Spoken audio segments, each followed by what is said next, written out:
Hey everyone, welcome to our pre-election special and 6th episode of Keep Your Mind in Tune.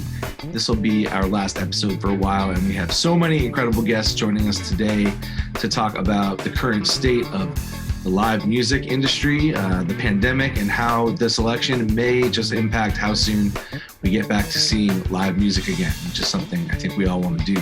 We'll continue to make more episodes in the future, but we're going to take a little break after the election, space them out a little bit more. There was just so much we wanted to cover over these past few weeks as we launched this show. And over our break, we're going to look at turning this into a podcast moving forward, in addition to the webisodes, line up some more great guests. And if you have any topics you'd like us to cover, please feel free to post or message us on our socials. And though most people have been seeing the show as it streams, if you want to go back and see old episodes, specific interviews, musical performances, bonus footage, we've been setting up our new YouTube page with all of those videos available to watch now. So go to youtube.com/keepyourmindintune and subscribe, and let's get started.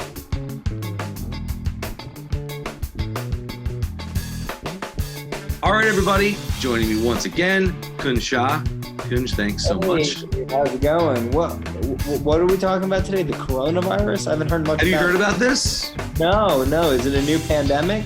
It's been in the news. I'm surprised you missed it. My parents, my in-laws, I consider them my parents. They dealt with the virus early on, and it's affected the entire live music industry in a way where a lot of us just don't have the information about what's going to happen. I mean, my wife works in management, and I'll overhear some calls here and there. And, I was working in management for a long time, and I talked to a lot of agents, and literally every conversation is just marked with so much uncertainty, and I know the agents that you have, and everyone's like, well, we'll book this show, but we don't know what's going to happen. So I'm really glad that, you have taken such a strong lead in this Keep Your Mind in Tune project to keep all of our minds in tune and really just, educating people in a way, whether it's on social media, because that's the only way we can get things out, but that's actually educational, because from what we're getting from the White House, even the CDC, people do, the media, there's an article for everything that goes against, the article you read before. So the misinformation or the idea of too much information is out there. So we're not able to discern a lot. So the fact that we're able to talk to Yale professors and talk to people of, who actually do this stuff for a living has been really great. Hey, I spend the day, I flip back and forth between CNN and Fox News and MSNBC. And it's not, even the news is not the best place to get information anymore. And so even as small as this is starting out, this could turn into something really big one day. But the point is that we are talking to experts, and occasionally there might be a political view from somebody, but the fact of the matter is these are people who are doing this, every waking hour of their day. And so sometimes the truth is unfortunately politicized nowadays. And as much as we want to educate other people, I think the big thing that me and you really are getting from this and wanted to get from this, we're learning. We wanted to educate ourselves. Yeah. If nothing else, we're getting that. We wanted to learn from the right people who do this stuff for a living, instead of just reading headline after headline after headline and getting sucked into rabbit holes of social media, and, which I'm guilty of, and you just recently started social media like a year ago, and man, you've done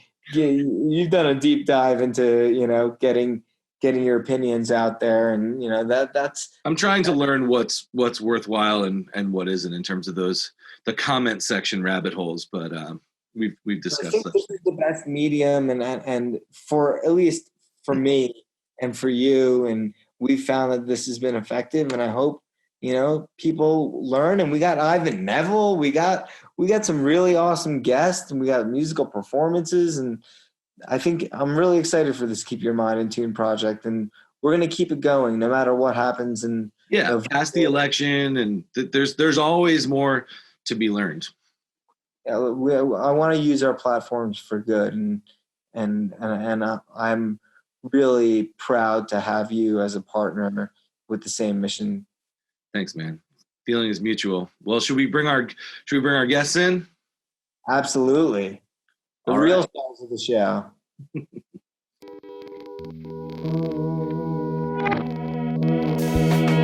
I did start this video game exercise thing called Ring Fit Adventure, which is really funny.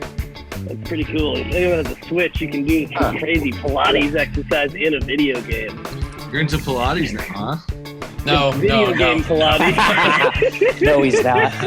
Wait, so you're just pressing? You're only working out your thumbs? No, this big circle thing that's like also a controller, and you like run in place, and then you go, and then you start running in place. It's got little sensors on you.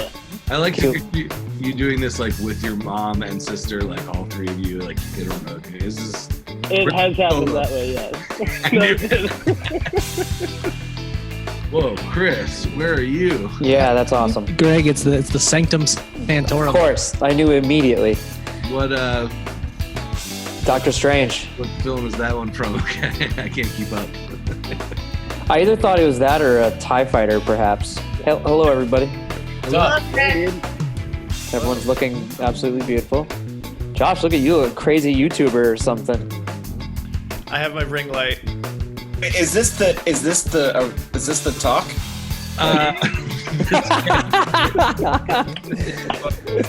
No, let's kick it off. Hey guys, thank you all for joining me here today. Hi. Hello. Well, when's the last time we all saw each other? The Ivan Neville version of the game we played. That's right. Yeah. So last time we filmed Stay tuned. Yeah. Our variety show, which will resume. There's a big need for levity and for some comedy, so we do have more of that coming up real soon. Tomorrow's the election, and just wanted to check in. I've been talking to a lot of different musicians actually over the last few days that are in this episode as well, and I think everyone's feeling particularly burnt out right now. Just the reality setting in of, it's going to be a while longer before we play shows, and it just feels so weird. I feel like not to be doing what we're like trained and designed to do. Yeah. Have any of you guys been able to play any shows recently, or has a lot of that been shut back down again? I had a memorial for a friend, Joe Mango, that was up in Connecticut. That wasn't technically a show with people. It was a live stream at a theater in Connecticut. I had a drive-in movie theater show booked the following day. That ended up getting canceled because some guy got a DUI leaving the venue the night prior. Jeez. People are so afraid of any missteps with these shows that, they get canceled very easily. I had two canceled in late July. So it's been bone dry out there. And it's also scary because it's like if you have a show and something happens, it's like, pushes all of the future shows even further away because it's like scares people off. Well, it's funny because of the way we're filming this. Tomorrow's the election, but when we're filming this, it's not yet Halloween. I'm supposed to play a show on Halloween. I hope it happens. So I think it was great. Did you just speculate on how future / past show was? Wow. That's funny as hell. I did an Everyone Orchestra show a week ago at Ardmore. Oh, yeah. What's it called? In Philly? Yeah. There was 12 people, so it was mostly just for the live stream. And it was cool. It was playing with other musicians. They like doubled the size of the stage, so everyone was nice and spread out. And I definitely had a pandemic moment where I went to play a line. I forgot I had my mask on and like couldn't. And the trumpet player, Arnetta Johnson, looked like, "Why aren't you playing?" Oh, yeah. dumbass. Oh yeah, you're. I got to do a little like soundstage recording session. It was sort of a video show for, I believe, through SF Jazz with Nikki, Egan, and Charlie, and Nice. a couple folks. That was my only time doing any real in-person playing, and it was awesome and euphoric as hell. But that's a couple private backyard ones, which was kind of cool and intimate and just like outdoors, and you have to get a little rapid test to get in. Yeah, but man, playing on stage with a band again was pretty awesome. Yeah. I have not, I'm really sad to say I have not played music with like another human being through this entire pandemic. Been invited to do a couple things, timing didn't work out, but I think I sometimes don't realize how much it kind of eats away. I mean, something I've taken for granted. I mean, I don't want to say taken for granted, but just the idea of that this would never be in question, that I'm able to do this, took it for granted in that sense. So it's tough to wrap my brain around. And Craig, you had a few instances where you were like ready to go on your way to a show and they were canceled, right? So yeah, absolutely. Yeah, I had not to throw anyone particularly under the bus here. I'm just saying. No. I mean, I guess it's probably just, it's worth explaining, you know, we knew by the beginning of April that Turquoise was going to be playing for, you know, a year or more. So most of us, you know, tried to go, you know, had things that came up. People were trying to make things work. So a lot of things came up. I booked many things, like just things that came my way, because that's just kind of what I was always doing when I was off the road anyway. So just reaching out, and then I'd say about 70 to 80% of them ended up getting canceled. So, you know, at a certain point, I kind of stopped looking for them. Yeah, you're preparing, you're learning tunes, you're, you know. Yeah, traveling. Or even just trying to think about that, you know, whatever money that was coming in, you know, just stopped relying on it, you know, a certain, you know, after the eighth one that got canceled, I was like, all right, well, that's not a source of income for me anymore, you know? Yeah, and Sammy and I were supposed to head up to Buffalo for some of Mikey's shows, and it was just too crazy. It couldn't happen, you know? That stuff's pulled from right on under you. Yeah, and it was just, you know, scary. It's like, well, obviously, you know, we all want to play shows desperately, but it's like, well, is it worth the risk? Is it worth our health? Is it worth possibly, you know, getting a really big fine? Is it possibly like getting sick, getting other people sick? Yeah, like, that's why I had to cancel those shows. I just couldn't. It's insane. Yeah, and it's just like, well, you know what? Like, I mean, it breaks my heart. But it's like, you know, I don't want anyone getting sick. I don't want, you know. Absolutely. No, and I mean, we have on this episode, we've got representatives from NIVA and NITO. I don't know if you guys know about those two organizations, but basically representing all independent talent, which is managers, agents, artists, and then the other one representing all the independent venues. And as we know, we see some of our favorite venues closing right now. And collectively, which, Chris, you're wearing the shirt, actually. Yeah, I talked to Ben for a while on the phone the other day. It's so sad.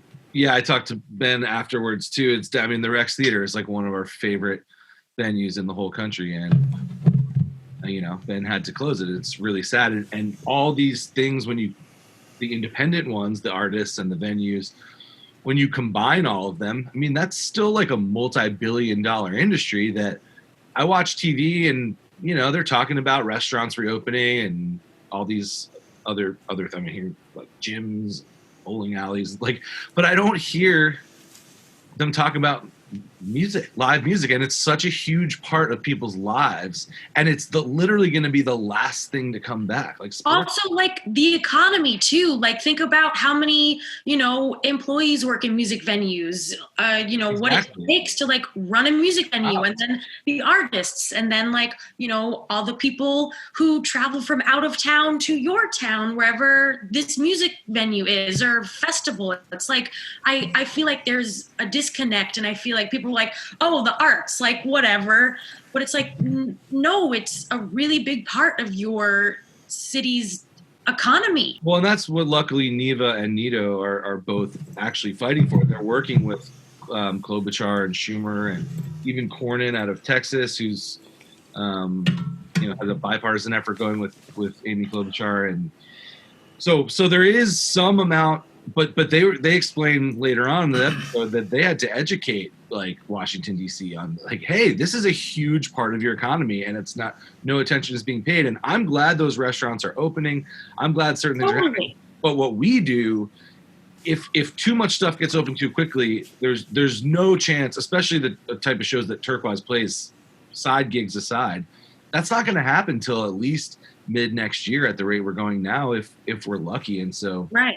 And that's the thing. I just feel like people don't actually, people, in government or the higher ups, I feel like they don't realize how much goes into music venues and live music and just, that part of their economy. Absolutely. So, I mean, we hope that, sorry, go ahead, Tay. Well, no, I was just going to say, it seems to me too, that there's kind of got to be a like with everything with this, but the stimulus money or relief money, both for venues, for all of us individually who have been on or on and off, unemployment to get through this time. There's the stimulus package side of it, and then there's also the regulatory side of it in terms of not having whatever this wave or period of time is, last as long as it, essentially how we can actually shorten the amount of cases and in tandem get the money where it needs to go to keep these venues and people like us able to, wait this out until we can get back to our careers and get back to making music for people. Yeah.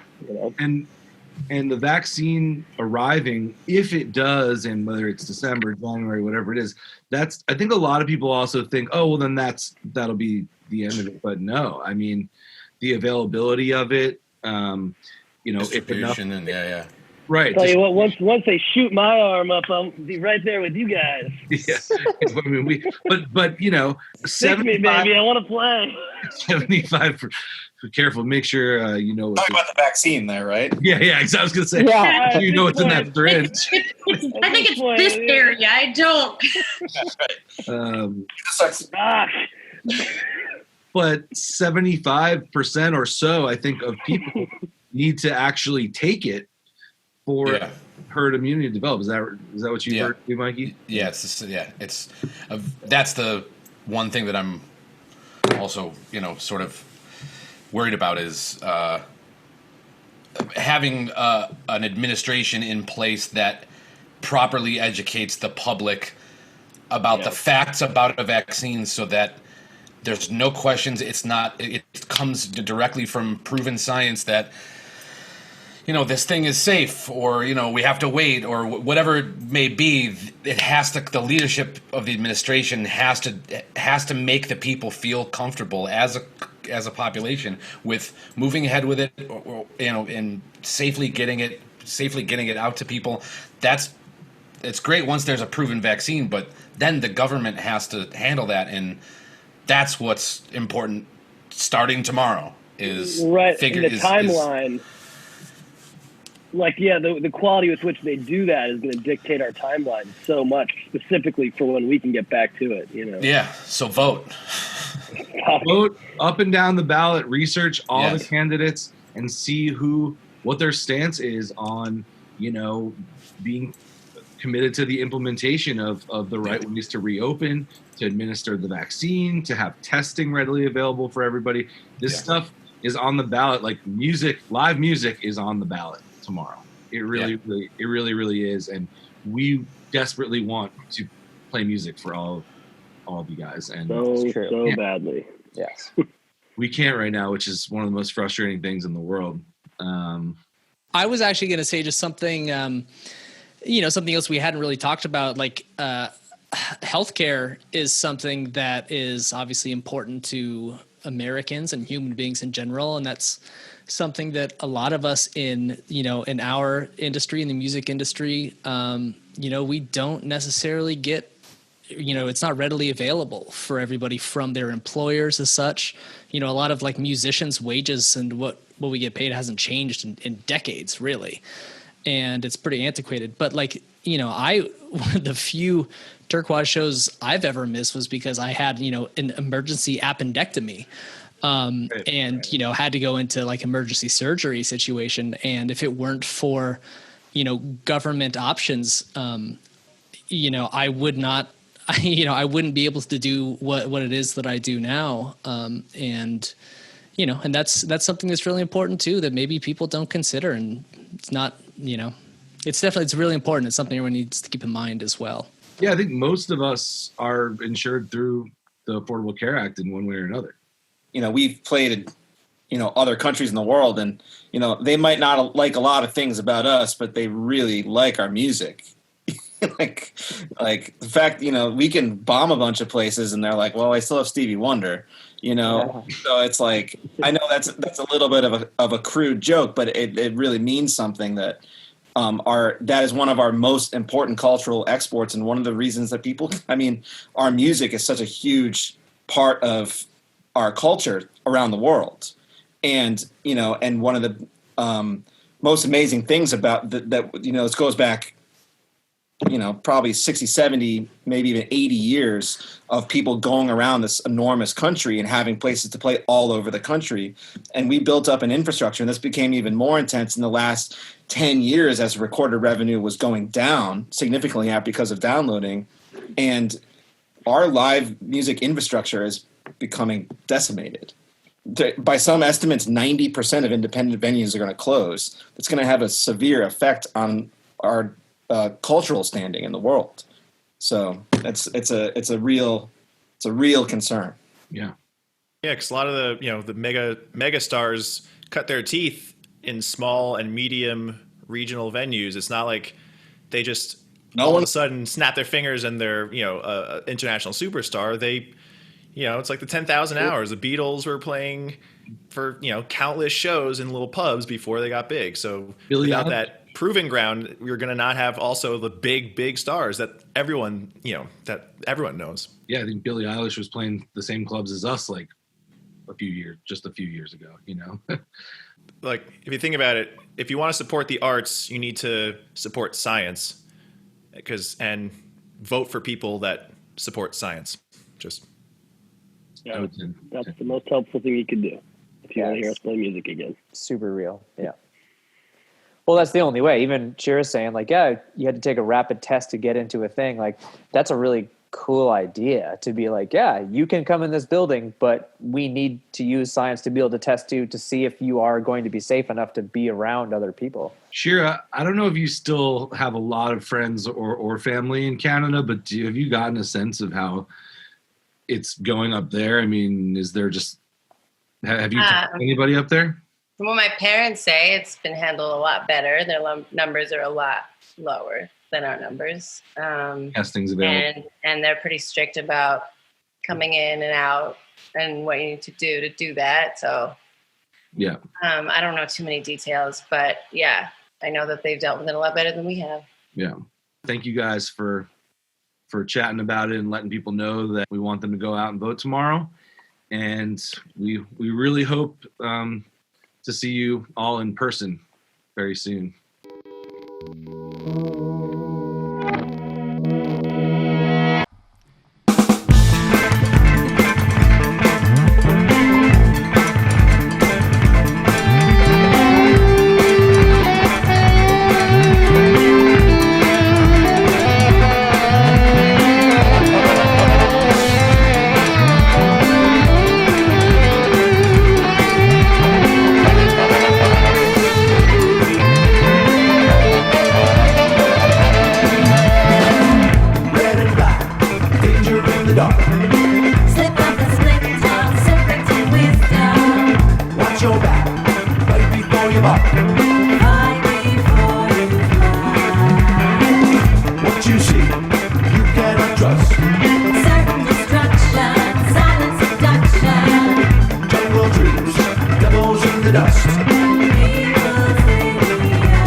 All right, everybody, we are here with quite the panel right now. We are so honored to have all of these gentlemen with us here. We have got Wayne Forte, founder of Entourage Talent. Hey, Wayne. Okay, thank you. We have Tom Chauncey, founder of Partisan Arts. How's it going, Tom? I'm fine, thanks. Nice to see you guys. And you guys are both members of NITO, which is the National Independent Talent Organization, which we'll be learning much more about today. And then we've got David Weingarden, VP of Concerts and Events at Z2 Entertainment. Thanks for having me. And you are a member of NIVA, National Independent Venue Association, which again we'll be learning about. And last but certainly not least, Mr. Pete Shapiro, venue owner, concert promoter, magazine publisher, entrepreneur. Pete, thank you so much for joining us here and lending us your time. Good to be here. Thanks, Dave. So to kick it off, Wayne, can you tell us about NITO and the work you guys are doing surrounding the Restart Act and extendpua.org? Yes, of course. We came together. Well, we started talking. There was 14 original agencies that sort of came together and started having discussions. Brought together really by Frank Riley of High Road Touring, just to sort of exchange ideas and update, things that were happening in the early days of the pandemic. And probably 2 or 3 weeks in, we had phone calls once a week for a few weeks. We decided that we should formalize our association. And so we began to put together what is now NITO, which is really an advocating group, and will remain going forward as an association for the independent live music community. Our members are mainly agents and managers. We started out with the 14 original, as I said, agencies. We expanded that immediately. We brought in managers as well. That's the mainstay of the organization, of the base. But we also have associate members that are everyone else other than promoters and venues, basically tour managers, roadies, publicists, anybody else in the live space that isn't spoken for. We're trying to advocate for all of them. The main things that we have been advocating, as you mentioned, are for the Save Our Stages Act, Restart, PUA, the HITS Act as well as another one, which is really mainly for artists and producers, I guess. And what we do literally on a daily basis, certainly weekly, but daily, we've got about all told, and I'll let Tom jump in and finish. We do about 5 meetings a week. At one point we were at 6 or 7 a week, but we're easily doing 5 a week, or different meetings, executive board meetings, board of directors meetings. The initial or original 14 formed the board of directors. We just brought in 2 management members because the board was really made up of agents to start with. We just brought in 2 management members to join the board. And we're working on these things, as I say, daily. After we finish today, we have an executive board meeting, and then we have a meeting with our lobbyists. So, Tom, jump in and take over for me. Yeah, I think, Wayne, you kind of painted the picture well. I think I'd add that when COVID started and we all were forced to shut down, we saw what NIVA was doing, and it was impressive. They had really pulled together, a network of all the independent stages around the country to try and have a voice. And we had conversations with them early on to try and figure out, well, we share the same problem. We're all in the same business. We're all trying to figure out a way how we're going to get through this. And what we determined was that rather than join NIVA, because NIVA at that point was sort of just coming together and trying to figure out what they were doing and who they were trying to speak for, it was sort of determined that we'll run parallel with them for the most part, because while we typically share all the same problems, but we're different. We're agents and managers, and they're venues, and they've got a larger, longer list of issues that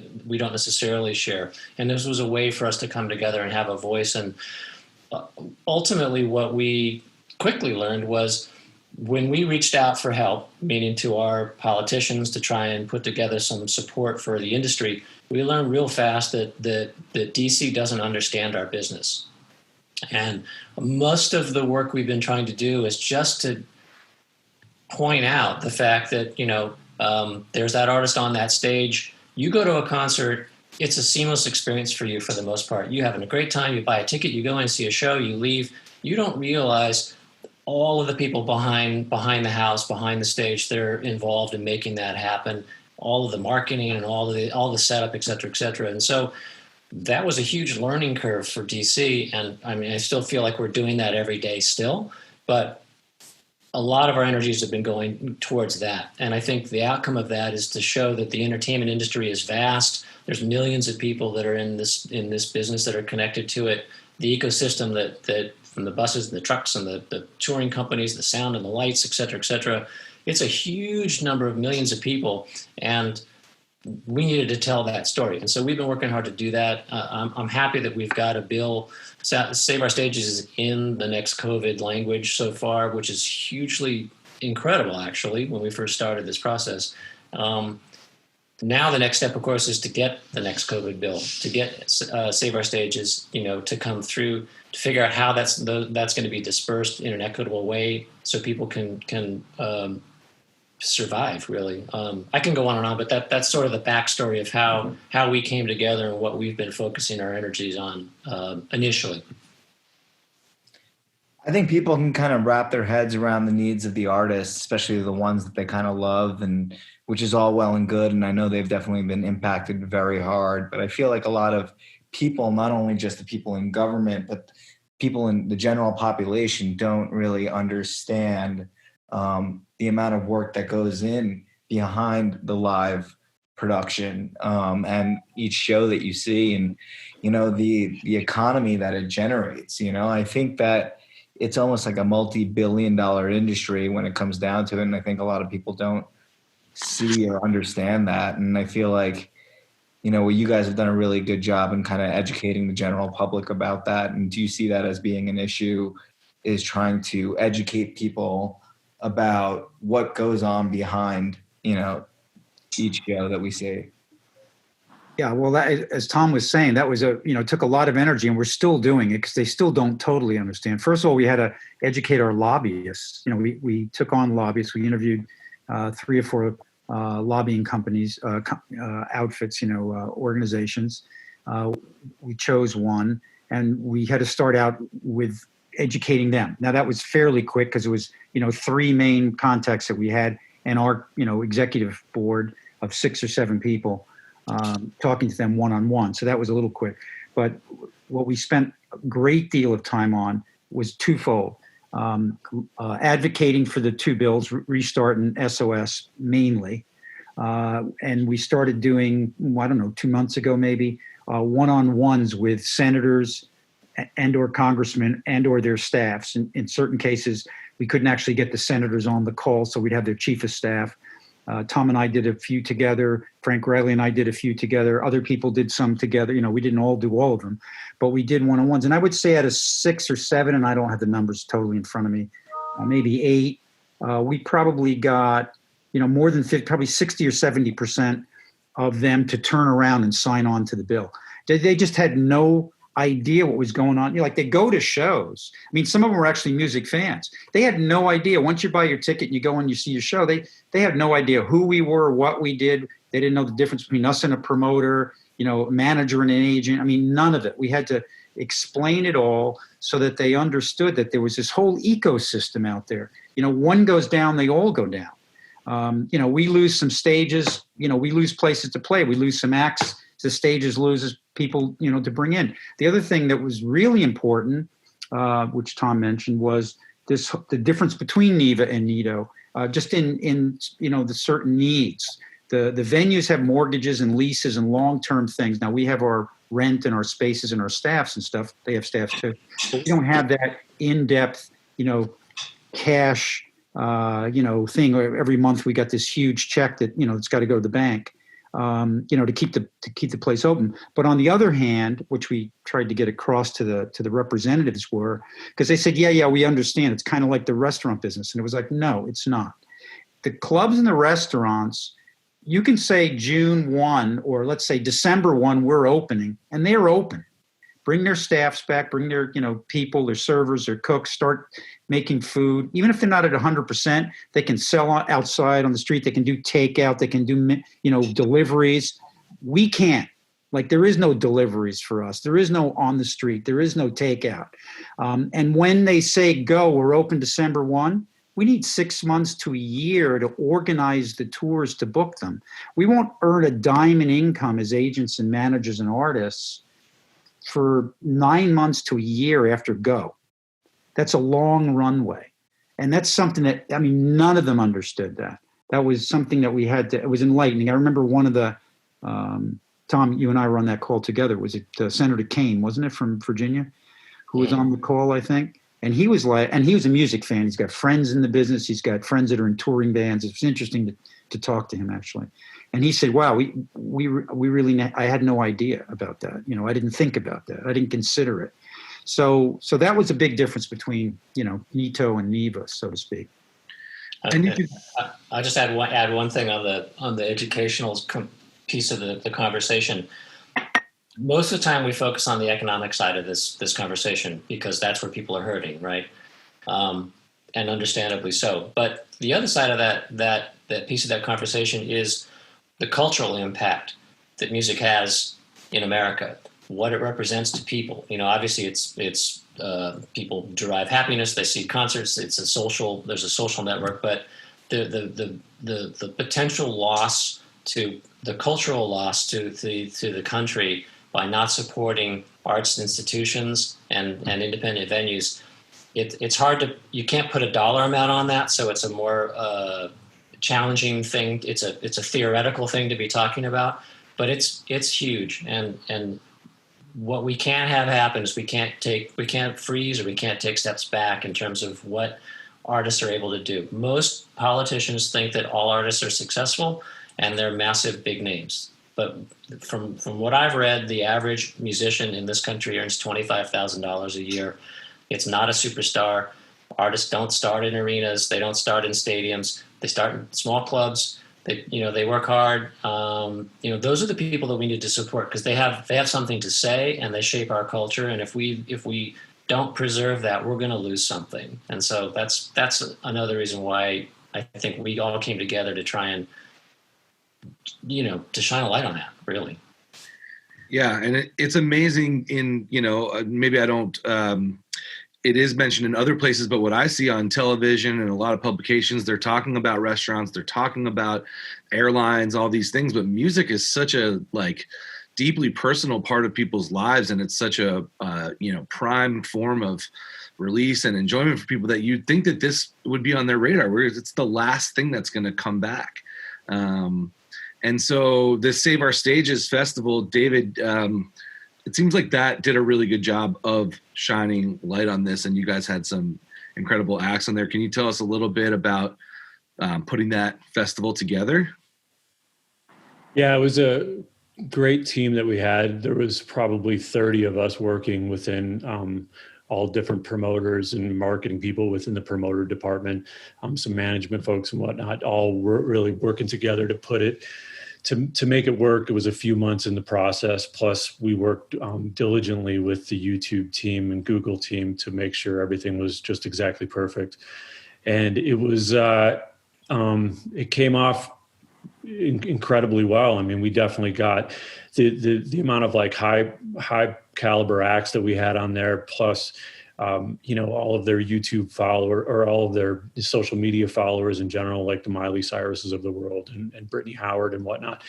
I mean, those were just massive, and they're still. I mean, I think Miley's concert has already been seen over 2-3 million times or something like that. So, and she did a ton of promo around it as well, as did a lot of the other acts too. So the more people that could put it out there, the better.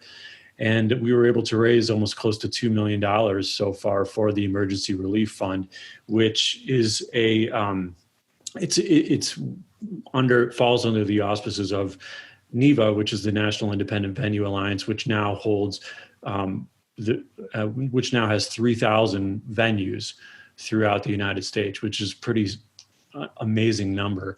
And so all these venues who are members of NIVA can actually go out, fill out it's not a crazy application or anything like that, but they can go out for funding. And then it's all going to be based on, the severity of their financial distress. So, if a person's going to be, if a business is going to be going out within the next 30 days, that's going to be taking precedent over, the people that might have a little bit more in their cash reserves. So it's certainly helpful. And especially, there needed to be a stopgap, and we saw that things weren't necessarily working in the, in government. And so we had to take matters into our own hand.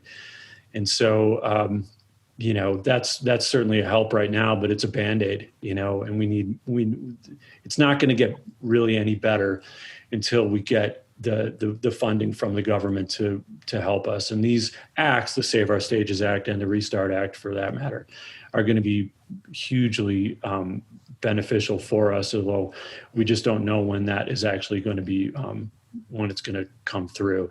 So the Save Our Stages Act, it's much more, it's on the performing, the venues and the producers and the promoters and the production staff. So you can get a grant, which is going to be of up to about 45% of your 2019 income. And so you can utilize that for mortgages, electricity, because a lot of these venues like the Boulder Theater, which we own, sitting, it's a sizable place in the middle of downtown Boulder, which is a very expensive place. And, all these different venues have a lot, the overhead is tremendous. And so, and again, going back to what Wayne was saying and with Tom, it's like, we're just hemorrhaging money. And so the only way that we're going to have that stopgap is to be able to, utilize the Emergency Relief Fund or the Save Our Stages Act or the Restart Act to help us all. And it is one giant ecosystem, and we can open up the doors. We're not like that hardware store down the street, that can just close when it's, when there's some sort of lockdown and then open right back up the next day. We need time, as Wayne was saying. Where are you guys at in terms of government assistance? I know you guys have hired lobbyists, and they've been, talking to different senators, but it seems like you've gotten some bipartisan support on it. And definitely, you guys have come, We're still waiting to hear right now, right? There's a meeting going on right now. Yeah. That could have impact on that. Yeah. It's really now up to the Secretary of Treasury, Steve Mnuchin, and Nancy Pelosi, who's the Speaker of the House. They're in a room literally, I think, as we're doing this. If it's going to happen soon, But, there's a big election coming that's going to dictate a lot of timing, I think. What's pretty amazing, though, is that NIVA started, and NITO for that matter, started, in March.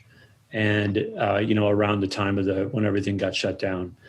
And the fact that we are even at the table right now as part of that discussion as Save Our Stages and whatnot is a real, it just shows you how people and cities and towns and whatnot need and want art, music, and culture they want to save these stages. We sent the people from around the nation have sent over 2 million letters to Congress people stating that they wanted the help, that they wanted to help save the venues and help save the workers, within this ecosystem. And it's a tremendous, it's just been an amazing outpouring, for something like that to happen, for us to be around for 7 months and to have a line item within a bill that's getting discussed right now. Yeah. And Pete, I was going to ask you, it sounds like, letting your representatives know and supporting these bills is important. But as a venue owner, are there other things that fans and people can do who want to advocate for their Good local question. people? Yeah, that's a great question. I think venues, and it's real, the impact of if your local venues, you can go to their website, they're selling merch, buy it if you can, whatever you can afford. We did something at the Capitol Theater where we actually are selling tiles for a new entry where you can list your favorite show that you saw at the Cap. And we had amazing response to that. we're selling pins and shirts and hats, and we are actually open to pop-up shop every Sunday under the marquee at the Capitol Theater, where we're selling old merch from the Cap and stuff. So I was playing acoustic guitar, and we started that to like just try one or two. And I just heard probably in our 8th one, we've been doing it for a couple months, or 7th one. This past weekend was our biggest one. Wow. You know, so we're That's great. We're trying to be innovative. We're doing a lot of stream. You know, we're trying to stream as much as we can, but it's not easy to even open the room, as the guys said. And Dave knows particularly well at the Boulder, bigger room are actually more tricky in some ways than smaller are tricky. You know, plus the Cap's a local one room. So just to open doors for even a stream is tricky, but we're trying to do that as much as we can. Listen, the Save Our Stages thing is going to be huge. You know, we need it to happen soon. PPP helped everyone. It wasn't perfect, but I'd be dead without it, probably, you know, just dead in the water. Pretty soon I might be dead in the water without SOS, Save or something. And we've all been waiting, you know, hopefully it'll get voted. We're still waiting to hear. But if not, I do think this election on November 3rd, you know, knock on wood, has the potential to create a trajectory and a path for NITO and NIVA and Save Our Stages and all of us that shortly thereafter, hopefully, will help us on its way. And the way Save Our Stages is structured, it's really meaningful help. You know, nothing's perfect in life, but without it, I think it would be devastating. We will be a lot of venues, and the people like, you know, Tom and Wayne, what they do, without the agents representing artists, developing their careers, spending time to invest when the artist is small and doesn't play the Boulder Theater or the Capitol, but it's playing a local club. Both these guys work with bands that start, you know, really small and develop them. And if we lose the top agents, the agents, it's gonna screw up the whole flywheel, the whole path, right? Supporting the artist's work, because if an artist has to go book shows on their own, and Dave, you know about this with Turquoise, it's like, it's a lot better to have a representative and a great day, and you need a manager to help you think it through. And it's a big ecosystem, and kudos to, you know, the ecosystem worked all together, you know, to get itself in a place where it sounds like even today, and this will run after the White House proposal, hopefully even contains SOS in it. Yeah. You know, what'll pass, you know, so it's like if the Democrats win the Senate and the House and the presidency, maybe a restart becomes it, which is even beyond SOS, right, David? Like, but sounds like right now, you know, it's really, there is bipartisan support for the Save Our Stages Act and to support NIVA and NITO. Well, I think too that when you start really drilling down into it, and you're speaking to, because I've been on a few of those calls as well with the different representatives throughout Colorado, and when you really talk to them about not just the job losses, but the economic impact that, you know, not having these shows is having on the different communities, it's pretty tremendous. You know, the big study that came out of Chicago that we continue to use is that $1 spent on a ticket, you know, equals about $12 per ticket per which goes back into the local economy, you know, on restaurants and Lyft drivers and shops and whatnot, you know. So that's huge, you know, if you're taking all that money out of the community. And we just heard from the city of Boulder too, they actually think that it's around $26 for every time that there's a show that's happening at the Boulder Theater or the Fox. It brings in $26 per every dollar. I mean, that's huge. That's a massive amount. And when you're talking about that type, you send me that. Yeah, when you're talking about, I actually do have it. He wrote me that. So when you're talking about that type of loss of tax revenue, of business loss as well, I mean, that's tremendous. You know, so we need to get everything back up and running again. Yeah, I like that number. I want to start talking about $26 a dollar instead of $12. I'll follow that lead.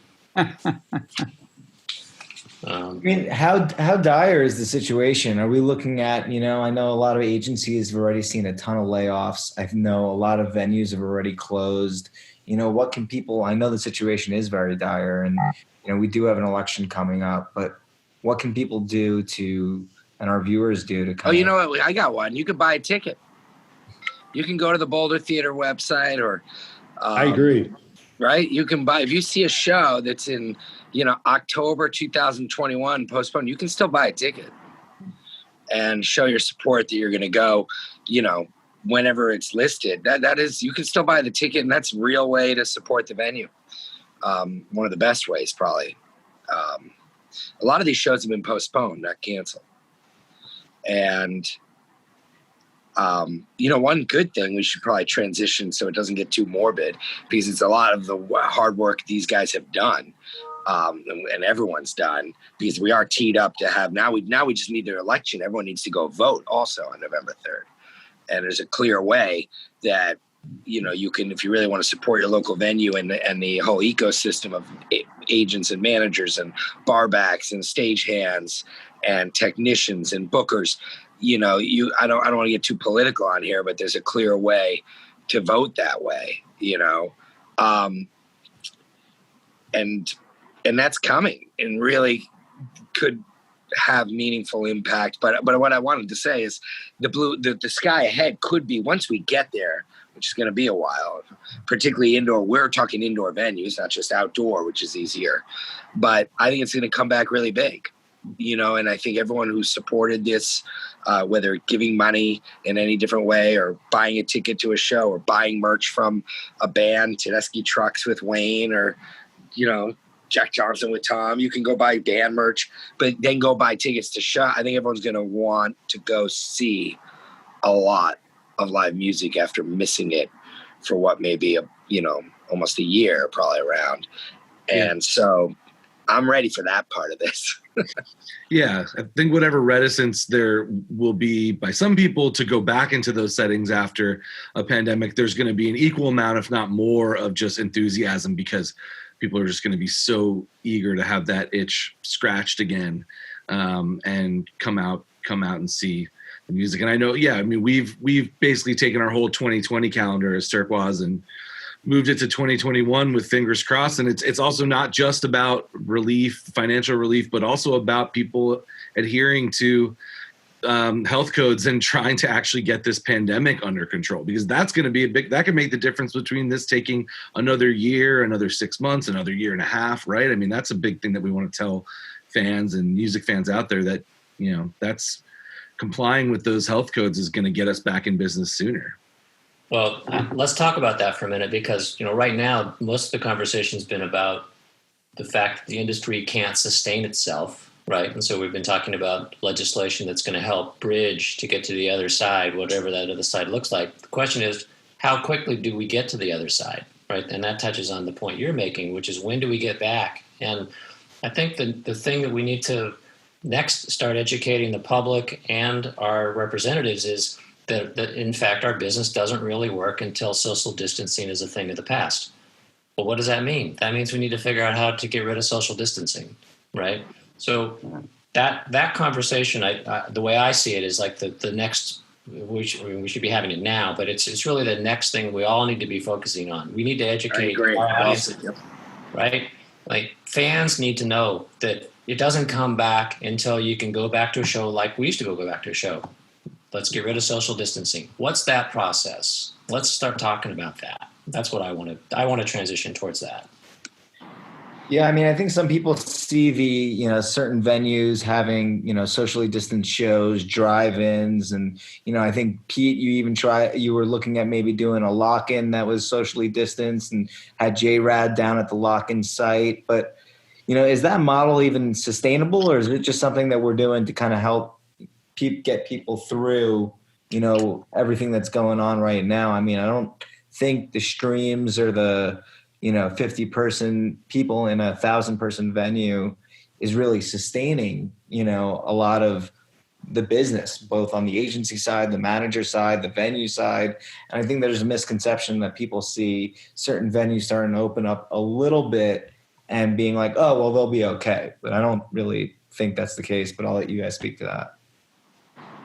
Yeah, it's just it's another Band-Aid basically. It really isn't sustainable, or it isn't at this point. Whether somebody can create a scenario where enough of them where it becomes another business model, a separate business model, hasn't been done yet. People are mainly sustaining themselves, trying to keep either some of their staff or many of their staff ticking over, so to speak. And they're generating a certain amount of, income to cover that, but it's not, from the ones that I know about anyway, it's not overly sustainable. They're digital dimes. Yeah, exactly. And from the artist standpoint, and again, we may have to change the way we do business anyway going forward, because who knows what the end of this is going to look like, right? In reality. But a lot of the artists are either cutting their bands down and doing, short setups, or in another case, there's an artist that's doing solo without a band, and generating enough money that, it's sustainable to them at that point. But then again, that's not really what they want to do. That's not right. Not for the bandmates that aren't playing. Exactly. That's not helping the band and crew. It's just, generating some income. And there are some people that are actually doing some of those things to pay their band and crew. So it's not, again, it's not overly sustainable because they're not really making a profit, so to speak. They're just Brandy Carlisle's doing a really good job at that right now. Yeah, they're just passing it on. I know one of my clients, they're doing they did a stream last week. They're doing a pay stream. They're doing a pay stream this week, and the money's all going to the musicians and the crew. Whatever they generate. Yeah, so, we for the shows that we're doing right now at the Boulder Theater, which we've done at less than 10% of the capacity right now. It's 100 cap. We're doing 25 tables of 4, and we're including 2 drinks into that with some food and everything. The demand is definitely there, and we're making a little bit of money. But when you take into account that we have the Fox Theater completely closed, the Aggie is just starting to open right now as well. I mean, we're keeping people working again, which is amazing, and we wanted to make sure that we were doing that. And we're giving music back to the community, and it's wonderful to see everybody there. But as far as like touching our overhead in any sense, like we're not even coming close. It's a really difficult situation. It's a tough part of this is to decide like what to do, what to do and not do, and because even doing it, it's just not the same. We're focused a little more on streaming shows at the venue with no audience, because once you turn on the audience for us, it's just so complicated in New York. Each state has its own laws. New York's not even there. We can't even do it. But it's digital. Even when we do a stream and sell tickets, and it's worth doing. We are doing it. It's just smart. It's not like selling beer to a full room, and just the energy of but it is nice, I will say, to see a show. Trey's doing a great job at this at the Beacon Theater. We've done several of them. When you have full lights, full PA sound, when you see a band in a venue, there is a certain kick that you get, even if it's empty, than you get seeing someone in a living room, which was nice. And worked in the beginning part of the pandemic. And I found some of these streams, actually Jack Johnson, the Kawoo, how do you pronounce, I don't know if I pronounced it right, but for Earth Day, he played, when you see an artist outside, some of these performances, one of the nice things, I guess, about this is to see these intimate moments sometimes of an artist. I think the living room aged out pretty quickly, but then, Kokua, like there were all these outdoor, beautiful, amazing performances in an hour, 90 minutes that you would not have seen that event. And I'm on the boards of different organizations like City Parks Foundation, which is Central Park Summer Stage in New York.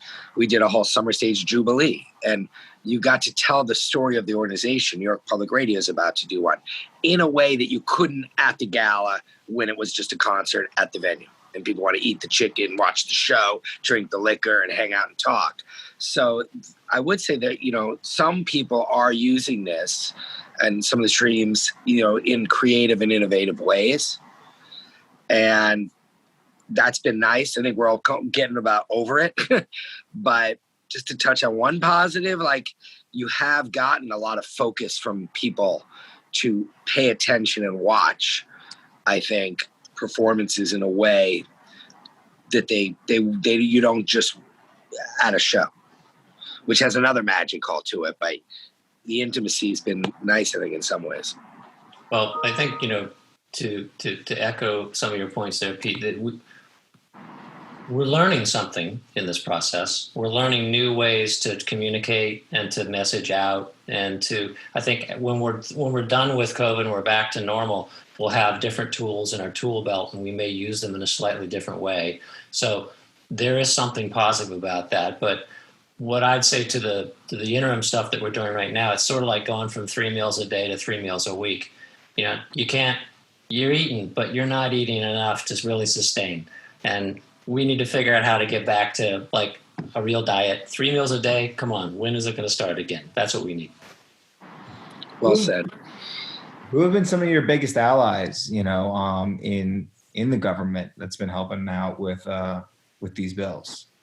I think the co-sponsors of the bills, like Senator Bennett and Corwin, I believe his name is, from Texas. That's a bipartisan bill right there on the Restart Act. And then Klobuchar. Klobuchar. Yeah. I was going to ask. It's on SOS, and I'm failing to Cornyn. John Cornyn. It's with Cornyn, also Texas. Yep. Cornyn. Yeah. Texas, yeah. Peter Welch in Vermont has been supportive. He wrote the House version of the bill. And Schumer's come on after it wasn't there. And Schumer's been wonderful. He's pushing strong now. It's going to be in. Anything that any bill gets through here, it's going to be in, I think, or it'll just wait and happen after the election, which might then the problem there is we're going to have to wait a while, right? Because I don't know what'll happen in a lame duck. Yeah, January 20 is more likely. Yeah. No, but even right. And then it happens in the money. So that's really, I think, what a lot of people are talking about now is people may have to figure out, venue owners, and agents and managers, to make it till February. Yeah. Which is going to be hard. Yeah. Very. Well, we hope they pass something soon that includes SOS and, again, we just want to urge people to do your research on the candidates, even on the local level, who is supporting these things, who is taking the music industry into account for all of our sakes, and definitely get out there and vote. I think it will make a difference to see how, in how this all plays out. Yeah. The other thing they can do, even though it's, sort of late in the day, but never too late, is if they haven't written a letter or if they haven't communicated with their congressperson or their senator, they can go on to either the two sites, NIVA or NITO, go to the action page. They've got one, we've got one. The letter's already set up. It takes you about less than 5 minutes to do it. If you want to write your own letter, you can do that too, or you can use the form one and just let them know what, as a fan and as a local person, what you feel. The more, the better. Even though there's, 1 million or 2 million letters or whatever that have already been written, there's never too many.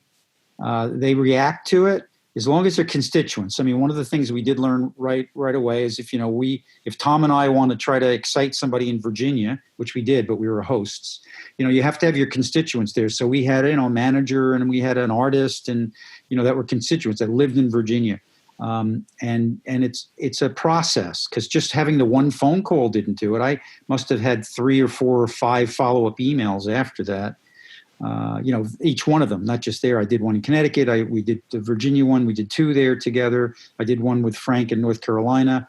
There was, other of our people did, Louisiana. They did South Carolina. They did Maryland. So, we've done quite a few. Colorado. You got to follow through. Now, we're not asking all the individual fans to do that. It would be great if they did.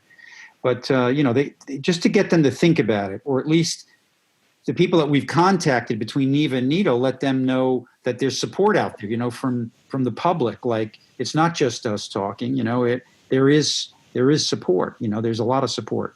And they'll eventually come around.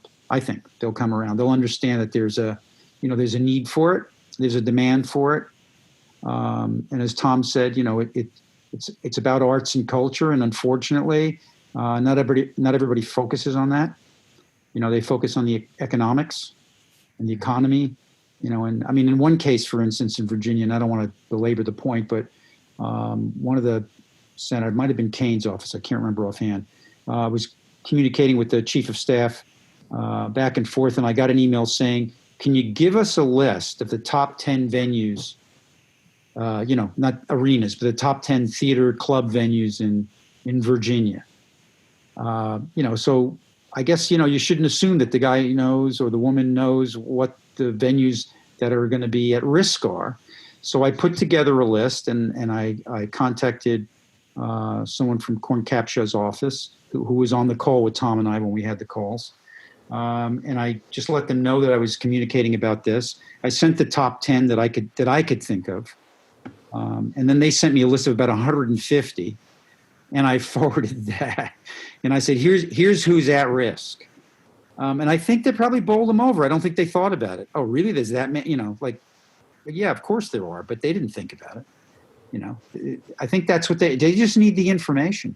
They are representatives, but they don't necessarily know everything. I don't think they know, every auto body shop in the state either, when that becomes a problem.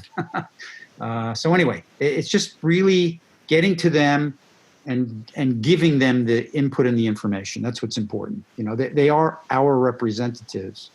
We just have to use them. Agreed. Well, thank you guys so much. Love to do this again in the future, and once we see how things unfold over the next several months. Do it in a few months when we're planning what Tom was talking about. how we're all planning on reopening. Yeah, exactly. Absolutely. Absolutely. Thank you guys yet again. Really, really appreciate you spending the time with us here. Thank you guys. Thanks, Dave. Everybody. Take care. Thanks, Conch. Thanks, Dave. Take care. Take care, everybody.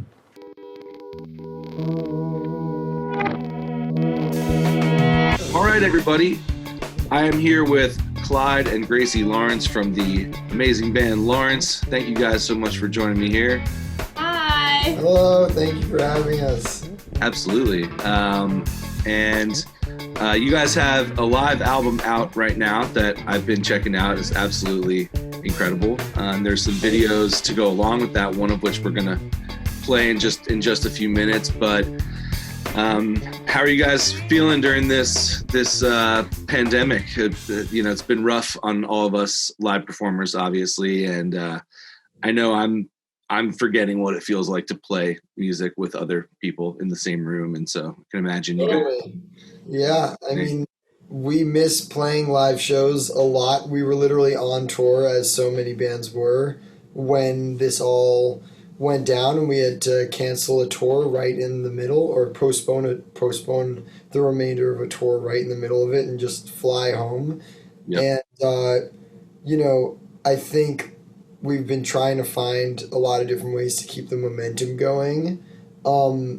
But we really do miss playing shows, and it has been somewhat cathartic having one of the main projects that we've been working on over the last few months be putting together this live album, which involves combing through all this audio where you can hear the crowds at these shows, and being able to put out that and have so many fans' reactions be like, ugh, like, this makes me miss shows, and like, hopefully it doesn't make people feel worse about the pandemic, but maybe just makes people feel more like excited and enthusiastic about finding a road back as soon as possible.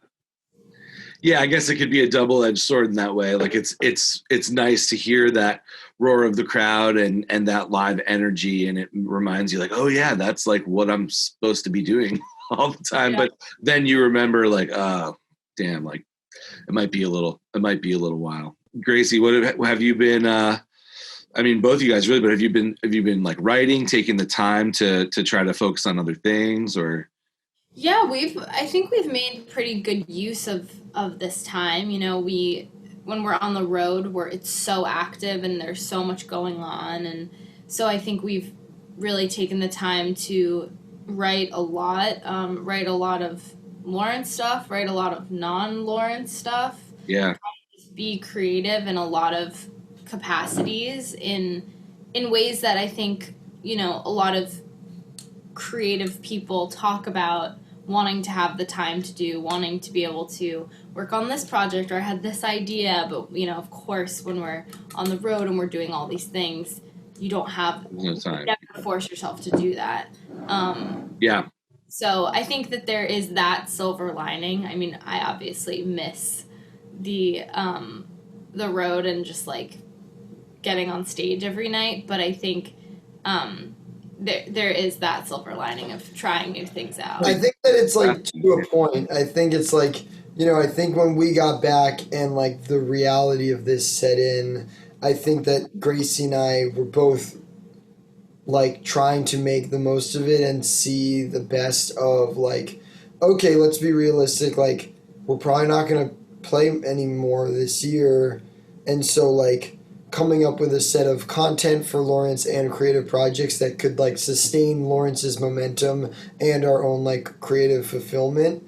And I think like we've done, I think, a good job of that, but like the longer that it goes on, the harder and harder it is to continue to, certainly we will never run out of creative projects for us to work on, but like in terms of like just maintaining the momentum of a touring focused band without touring, you know, is something you can do for a certain amount of time, but at some point you're going to start to like really just need that major part of your business back.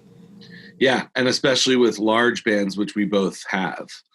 Yeah, it's a lot of mouths to feed, a lot of like people's schedules to like, you know, keep full for sure, 100%.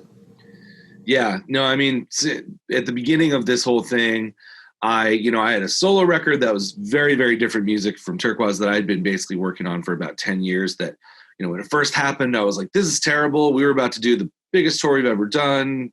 Then I tried to just say, all right, well, this is the time to get all those other projects done. And I'm working on Josh from my band's solo record. I finished mine, a bunch of Turquoise stuff that's in the can now, and it's kind of ready to go. But it's like, you also kind of need to tour to promote those releases at a certain point. So might just be sitting on them for a while now, but I'm trying to keep looking on the bright side, but I really do hope that we get this pandemic under control soon, because it's you know, for how much of an important part of people's lives music is.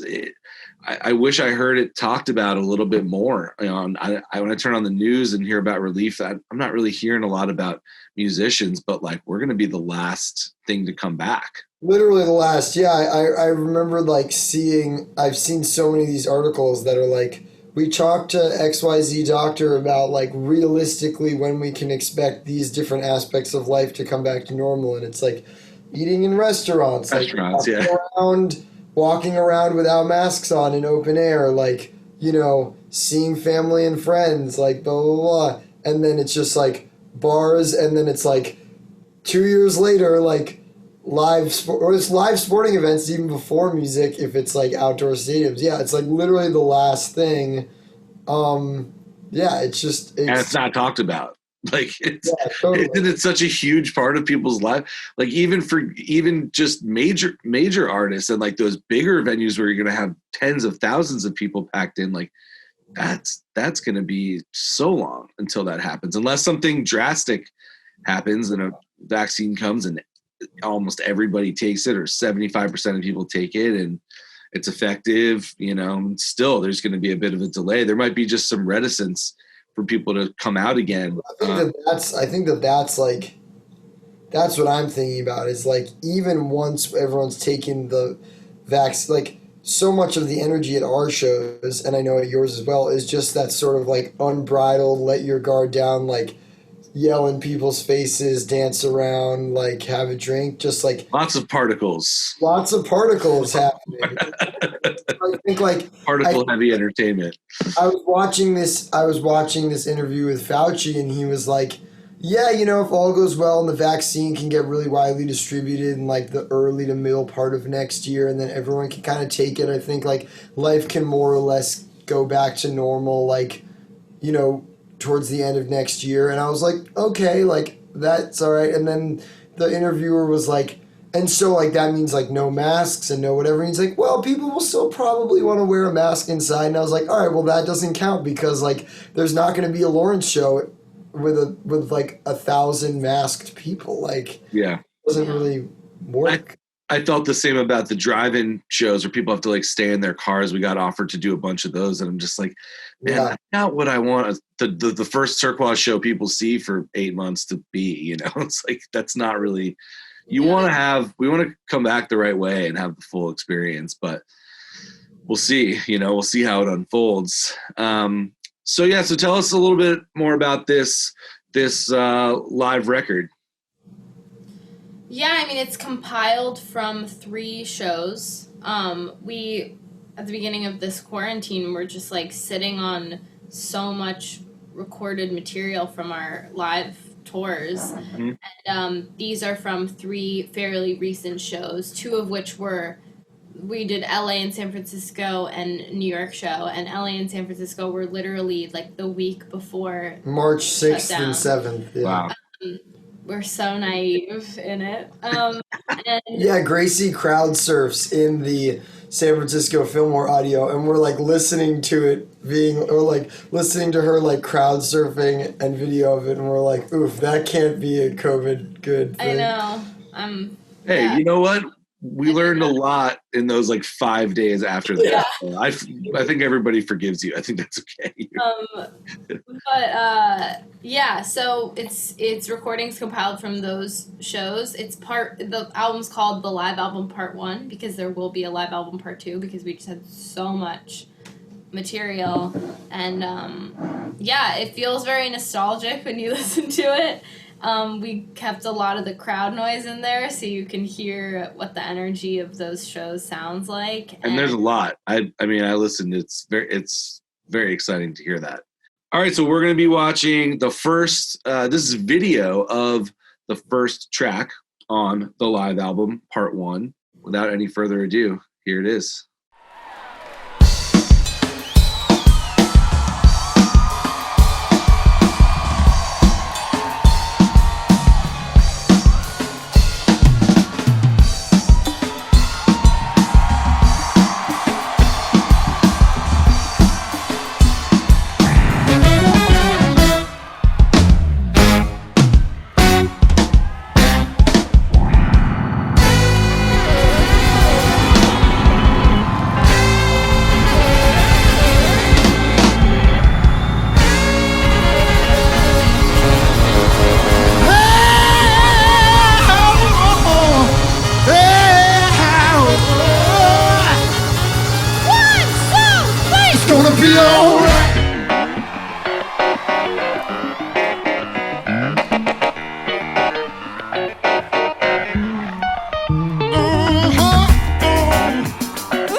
Gonna be alright.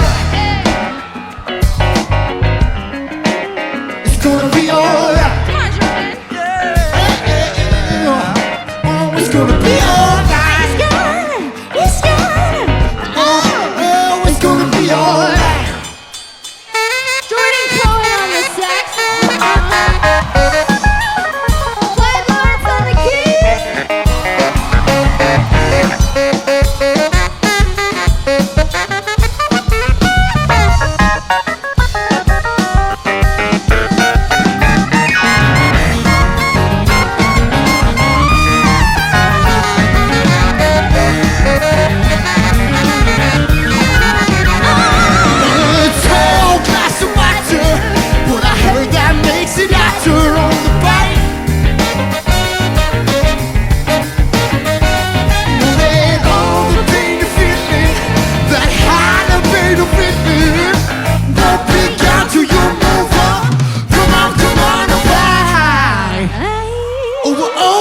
Be alright. What's up, Webster Hall? Ready? It's gonna be alright. What? It's gonna be alright. Oh, it's gonna be alright. It's gonna be alright.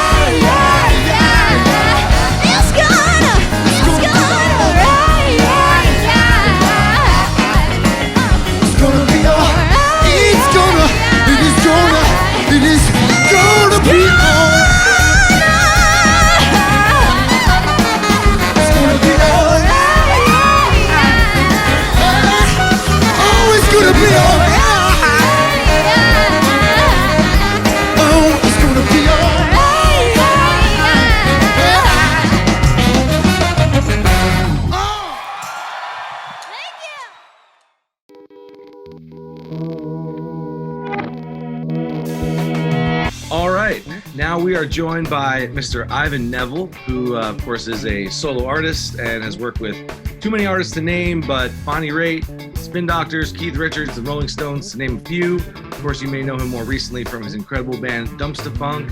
Thank you, Ivan, for taking the time to join us. I see you've been quite busy lately.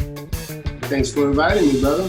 Yeah. Absolutely. And we are also joined by Gregg Gonsalves, Assistant Professor of Epidemiology, Associate Professor of Law at Yale Law School, Co-Director of Global Health Justice Partnership, Co-Director of Collaboration for Research Integrity and Transparency. Thank you so much, Gregg, for joining us. Happy to be here. And today we're going to be talking, things largely surrounding the pandemic and some of the specifics of it. And Ivan, I understand we talked about this once before, but you actually had COVID several months back, right? Yes, I did. Yeah. And you were down in New Orleans? Yes. Actually, I think I contracted the COVID in New York. I was at an event in New York, and a bunch of people that were there ended up having it. And that was around March, to be exact, March 10th, 11th, and 12th. I was there. Right at the. And that was when it just kind of got real. And did you go back to New Orleans right after? I went to New Orleans that Friday. Oh my God! Thank God I didn't see you. I was down there Friday, Saturday. Well, good for you. Well, it was nice to see you as long as you were. No. Hey, I understand. I'm glad too. Me and Ivan were actually together early March in Turks and Caicos. We just before, right before both of our families. And I was, dude. What going home through that airport, the little airport in we were stuff like it was so scary. It was like I was thinking, this is like a petri dish, a petri dish. I'm like, what is going on? It was packed out, and it just looked kind of germy. You had your son with you. I had my nephew with me. Yes. My nephew got the worst cold he's ever gotten in his life, and my dad. And we were a little bit nervous. That was definitely the last trip anyone could. We ended up pretty safe from that particular little travel, But after that, I went to New York against advice. Well, what show was that? Let's just say it was a show that was at the Beacon Theater. It was going to be a show that was going to have maybe 3,000 people. How many people does the Beacon hold? 3,000, 3,500, something people, like that. yeah. Okay, it was going to be that. And while we were there, I also did a foolish thing. I went to Madison Square Garden on the first night. I was off, and I saw that probably the last concert, and many of us were. It was the brothers, the Allman Brothers configuration with O'Teal and all those guys. O'Teal ended up being sick as well. I went to that, and then the show that was supposed to be attended by 3,000 people, the night before the show, we were all in the hotel lobby, in the bar. Everybody was staying at this cool spot, and then I was looking at my phone, and I got the notification that the NBA was shutting down. Oof. That night. So we knew something, this is going down, this is getting really real. And everybody was like, oh, wow. And so then they turned what was going to be a 3,000 person event, they turned it into a streaming event, which is close family and friends, maybe 300-400 people were there to watch the show. The show went on. And then after the fact, some people that were working on the show, some crew, more famously, Jackson Brown was there, and he soon thereafter announced that he had it. And Larry Campbell, myself, I think Paul Schaefer. And funny thing was, I guess my claim to fame for catching the COVID was I played the same piano that Jackson Brown played. So I don't know. But other people played it and didn't catch it. So, yeah. But then we had a festival, Brooklyn Comes Alive. I think you were going to play. After that. And the venue wouldn't refund people for COVID. Oy. So I actually called my local congressman and ratted out my own festival. I was like, you need to shut this down. And, before that, they were going to intervene, but then eventually Cuomo had just put a blanket ban on all events. Oy. Well, let's ask a question that's on all of our minds, musicians and music fans. It's probably the number one pandemic-related question that people want to know from this perspective is, Gregg, in your understanding of the situation, when do you think the soonest that concerts, I'm going to stick with concerts because sporting events are kind of different, but concerts in the typical sense will be, back the way they were without restrictions? Do you see that happening within a year based on what you're seeing and what you're hearing, vaccine? What are your thoughts on that? So there are about 70,000 new cases of COVID on Friday, cases diagnosed. So starting to rival what we saw in March.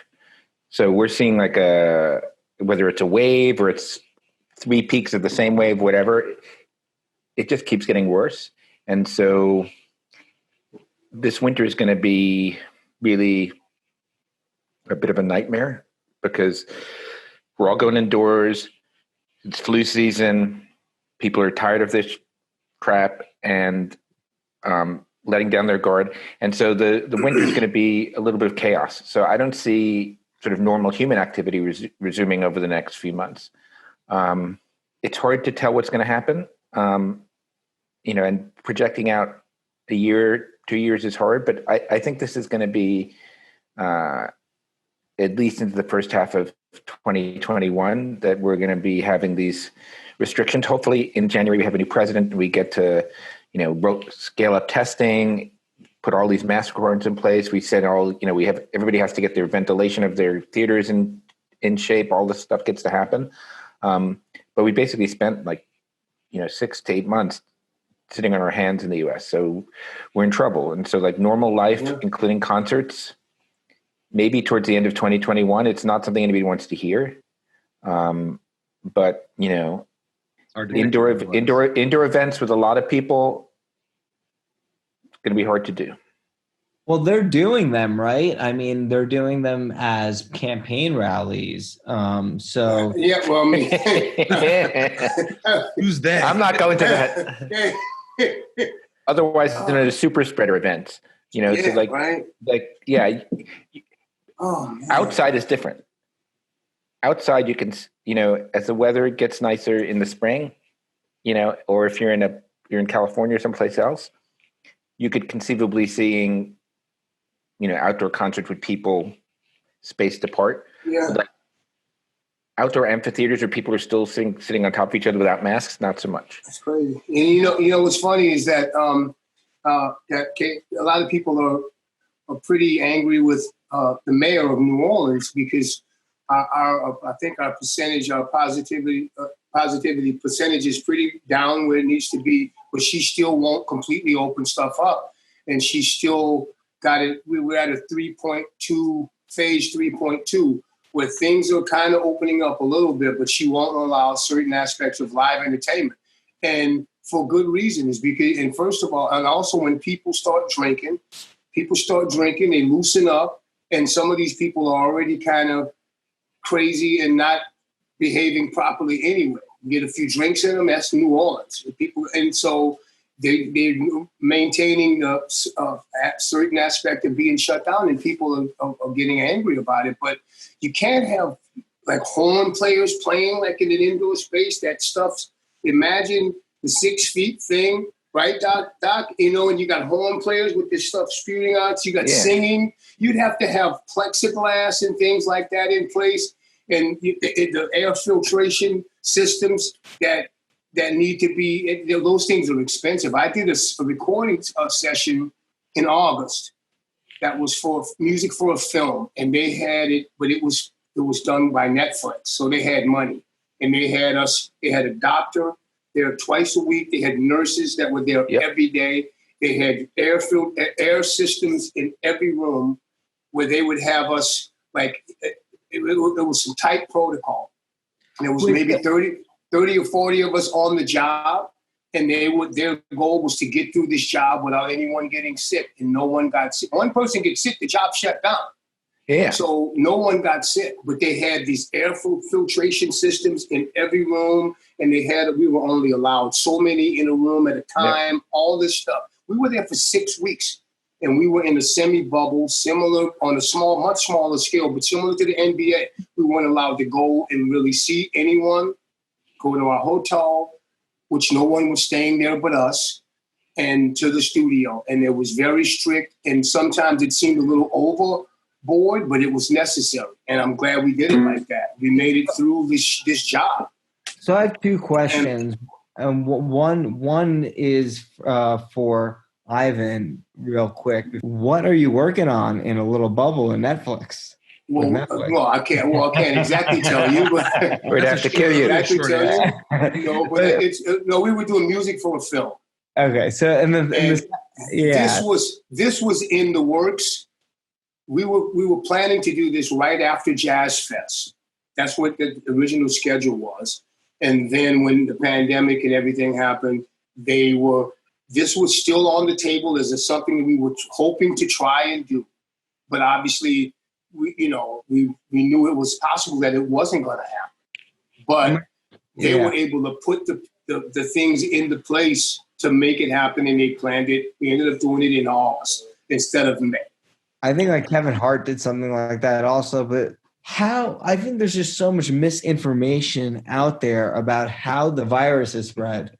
My understanding was, that the virus is spread usually indoors, not outdoors. And when it's like 10 to 15 minutes worth of direct contact. And I would just love to hear from somebody, how is it getting from, patient A to patient B, not in all circumstances, but the majority of circumstances? Is it indoors? Is it outdoors? Is it prolonged exposure? Is it respiratory? Is it surfaces? I still wash my hands 50 times a day and, wash my groceries, but now I'm hearing that's not even something that you're supposed to be doing. So as we're speaking, if we could make our spit and stuff fluorescent, it'd be all over your monitor, right? You've seen those things, like those animations when people sneeze and stuff goes across the room. But even normal talking, stuff gets spewed out of your mouth, little droplets. You see it. Yeah, but just this conversation, if it was in person, and you did it under black light or something, you would see that like basically the entire, if we were at a table together, we'd be covered in each other's little droplets. And that's where the virus gets transmitted through droplets. The reason indoors is bad is because you're not outside with the wind blowing things around, right? The reason you don't want to be sitting, as Ivan said, like on top of each other in a little airport is because very easy for me to breathe on you and droplets from me to get on you. And if I'm carrying the virus, you're going to get infected. Look, is it 6 feet? Is it 12 feet? Is it 15 minutes? Is it 30 minutes? It's all on a continuum, right? Like if you're outside on a nice day, and you're 6 feet apart, a lot better than being indoors on a nice day, 6 feet apart. The point is, it's all about minimizing risk. So where we're seeing cases be spread right now are in small gatherings, small family gatherings, social gatherings, mostly because people are like, oh, I know him, or it's my mom, or whatever. I'm taking off the mask, and this is what's happening. And so people are sort of, instead of sort of hanging out with their significant other or their closest family, they're sort of opening up their social circles. And as you open up your social circle, you don't know who else that person had seen earlier that day, and all of a sudden you have this chain of infection that leads back to you. So think of being outdoors in a park on a nice day, probably not so much risk, although if you're huddled together in a big group, not so good. Indoors, windows closed, worst thing you could do, particularly without masks. I've been doing a lot of stuff around jails and prisons. If you're walking from a cell out to the yard, for instance, and you just pass by another inmate, you don't have your mask on, that could easily pass the virus. Same thing like, if you go down into the subway in New York, for instance, yes, prolonged close contact is probably the worst. Incidental contact outside, not so much. That's the whole reason everybody's saying wear masks inside, because incidental contact with a mask, you're not going to be spewing any of the stuff out of your mouth or your nose, whatever. It's not going to protect you, but that's why you want everybody around you to be wearing masks too. Oh, yeah. And this has been politicized quite a bit to some degree on both sides. But I do wonder, has the U.S.'s response been, when you adjust for population, has it been very, very different from, other than I know the extreme best cases, I think, what was it, Singapore and another country had just absolutely exceptional ways of dealing with it and pretty much knocked it right out. But do you think we're on par with a lot of European nations, let's say, other Asian countries, or do you think that we've had a particularly bad way of dealing with it or lack of organization surrounding it? Well, it's a complicated story. We've had it really bad. We've been one of the worst, right? And it's because the president doesn't think it's a big deal. And he knows it's a big deal because we know that from that interview with Bob Woodward, yeah. Yeah, we know from Bob Woodward that he knew that it's serious, but they haven't really done anything. Republican or Democrat, all the ones in the past that I can think of during my lifetime would have swung into action and done anything. So we haven't had scale up of tests. We haven't had, if they should be sending out masks every household. They should be, they should be thinking about like how to spend money locally and state level to fix ventilation, to if you want to get back into clubs and into theaters and hear live music, it's going to take money, right? And they could say this is like, the New Deal. We're going to do a works progress administration and retrofit all public buildings, or we're going to have 6 gazillion tests. So like the Netflix experience that Ivan had could be like the experience for school kids. So we've had a pretty bad experience. That being said, we were perfectly primed to have a terrible experience because we have a crappy healthcare system, right? Remember how many people are uninsured, how many people lost their jobs and lost their insurance. And then think of the social safety net, right? It's like a lot of these European countries, if you got out of work, you knew you had a place to live, you knew you had ability to put food on the table. Here, people sort of just fell into poverty and into homelessness, as they fell into unemployment. So it's not just the response to the virus that was terrible. It's the whole sort of health system, social safety net system, which makes us, made us terribly prepared for this when it arrived. I don't mean to interrupt you, but I'm just gonna chime in about because when I figured that I had it, and that's another problem that too many people who I mean, I think if you have any inkling that you have it, you should assume that you have it, and that's what I did. And then I talked to two, three different doctors. And it was early on, and nobody knew a whole lot. They still don't know some stuff. They know a little more, but not, as much as we would like. You got, the medical professionals to know. But at that time, but I was talking to this one guy, and I went to get tested twice, got turned down. Right, so that's the first problem. And then because my symptoms weren't severe enough to the naked eye, but I went and I had fever upwards of 103. A couple times, 102.9. I had no appetite. I went to get tested. My temperature was 98.7. So they said, "Oh, you don't have a fever." I wasn't coughing up a lung, and I didn't look drastically bad. So they said, "We're not testing you." This happened to me twice during the first week. So I started displaying symptoms on March the 15th. I went to an urgent care friend, a doctor, and I ended up I took a influenza test, A and B, so ruled that out. I didn't have the flu. And the same doctor we talked about, he said, "Well, you know what? You should just assume you have it." I said, "That's how I'm living. I'm in the back room of my house, trying to be isolated and all of that stuff. I wasn't going anywhere except I drove myself to the doctor, to the test place. I ended up going, I got a doctor friend of a friend who my oxygen levels were low. My lady had an oximeter thing. And so my oxygen levels were going down in the 70s or something like that, bad. Wow. And she was freaking out. I was like, I didn't even know what she was talking about. I'm like, "What do you mean? You need to go to telling me I probably need to go to the doctor, to the hospital." I didn't go. I ended up going finally. I got tested finally on March 23rd. I got tested. And then I went to an ER through a friend of a friend, an ER doctor hooked me up with an oxygen tank. And I went there. While I was there, I stayed there for a couple of hours. They did x-rays, and I had double pneumonia. I had pneumonia in both lungs. Now, I wasn't, other than the fever and feeling like I had the worst flu I could ever imagine, wanting to just be in a fetal position in bed, couldn't eat. But I was able to drive myself to the hospital. They did that. They gave me an oxygen tank. I went back home. So I had this oxygen tank. They then delivered an oxygen machine in my house called Evenflow. One of those blue things, a blue box you plug into the wall. So I had that at home. So that was major. I didn't have to be in a hospital. Well, who knows? Maybe they would have put me on a ventilator or something at some point. They did not. I had that at my house. Finally, on April the 2nd, I finally got the test results back.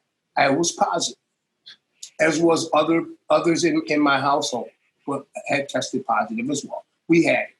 My lady didn't have the drastic symptoms like I did. She had symptoms, but I was feeling like such crap that I didn't even really notice how sick she was. But she took care of the household and we got through it. But I had that oxygen machine.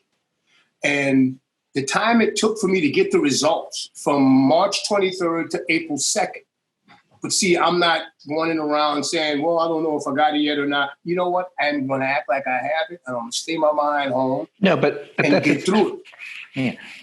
Not enough people. Go ahead, Doc. No, you should have been able to get the test like that. Yeah, and I was not. I tried twice and I didn't. I finally got the test. Now I'm assuming, and then I had pneumonia and all this stuff. But luckily I had this oxygen machine that helped me ride me through it. Fever went away from taking Tylenol and taking lots of vitamin D3, lots of zinc, lots of vitamin C, drinking lots of water. When I was feeling good enough, I started taking showers. The steam factor was helping me. I was doing all kinds of little homeopathic little stuff people told me about. And I started feeling better. I got an appetite, but then I got a shortness of breath out of nowhere. I took a deep breath and it felt like, oh, what is this? So I basically didn't know what to do, and no one knew what to tell me what to do. But I just kept using the oxygen, and I felt good enough to go outside, and I started taking walks. I started doing breathing exercises, and then gradually, day by day, my lungs felt better and better. But I was doing the streaming shows. I started singing, and it would wear me out. I would sing for an hour, and I would be exhausted. But the singing helped me too. It helped work my lungs back to feel like they're supposed to work. And I got through it. I was tested again on May the 1st, and then it came back negative, May the 5th. And that was the most frightening, 6 weeks or so. I was so scared at times. And then the unknown factor. And then when the breathing thing, I didn't have fever anymore, and I wasn't feeling as bad, but now I'm having a hard time breathing. I take a deep breath. I'm like, what the hell is that? Even now, no. No, even now, every now and again, I'll take a breath and it seems slightly labored. It just reminds me that I had it. It's something that it may be with me for a while.